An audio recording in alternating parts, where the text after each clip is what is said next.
Now, let me ask you this. I'm going to read this here to you. It says, blacking out the constant bombardment of influence from competitors and naysayers. When you said that, what do you mean by that?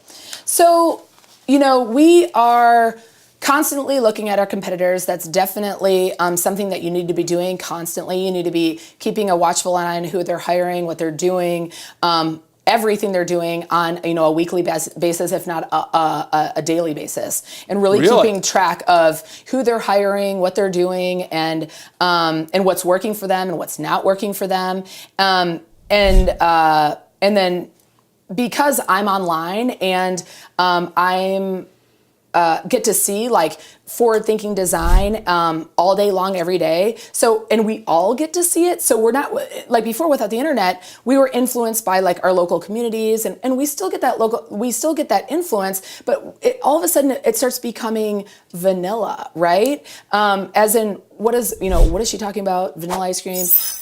It all just becomes the same kind of, because we're all online and we're all on Pinterest and we're all on Facebook and looking at the same thing in our industry. So there's all of a sudden we start like looking the same because we're being influenced by the same content. So we're all seeing it. So to like block that out, put the blackout shades, and just because a competitor is doing it doesn't mean that you should be doing it. So I want to say this for the entrepreneurs watching this who maybe are going, I don't understand. Maybe I think that I've discovered there's two kinds of entrepreneurs that I've discovered that I mean, there's probably more, but there's two main groups I see. You have the one entrepreneur who, I met one guy years ago, he's a multimillionaire pipeline guy. What he does is he looks at the competition, he does a little bit better than they do. That's his deal. He is afraid of creativity. He won't paint, he won't draw, he won't think about new ideas. He just wants to copy, be a kind of a pirate as opposed to a pioneer. Mm-hmm. But then there are those pioneer entrepreneurs, the ones who like to invent new stuff. I would say that would be like a Walt Disney. That would be, people are wanting to just change the planet. I mean, like Hobby Lobby, when they started Hobby Lobby, it was such a radical idea.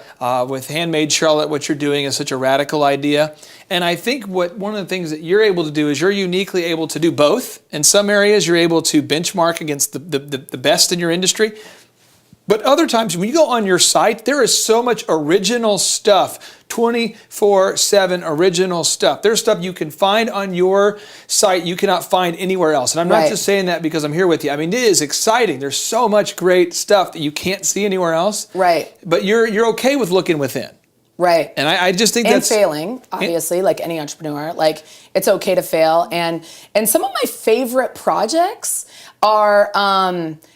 I made an inchworm for Daily Candies and NBC's Daily Candy, and it was an inchworm, and I think it's one of my favorite projects I've ever made, and it's like an oval, looks like a racetrack, and I made it into folded it up into like a little fan, and I just put 2 dots and a smiley, and I loved it, and it was a Mother's Day card, and I loved that project so much, and I was like, this is going to take over the internet, this little inchworm. It's going to break the internet. And it was so funny that it didn't really do that well. Oh, come on. And the photograph was really great, but the people that were into it, what happened with that was I took it as a positive because everybody that did like it, I knew I would love. Okay. So everybody that shared that, I sought them out. So that was maybe only shared like 1,000 times, and maybe more now. It's been almost a year, or over a year. So I followed them because I knew that they were into this same type of thinking. So I found some trendsetters that would influence me that were completely different than the norm.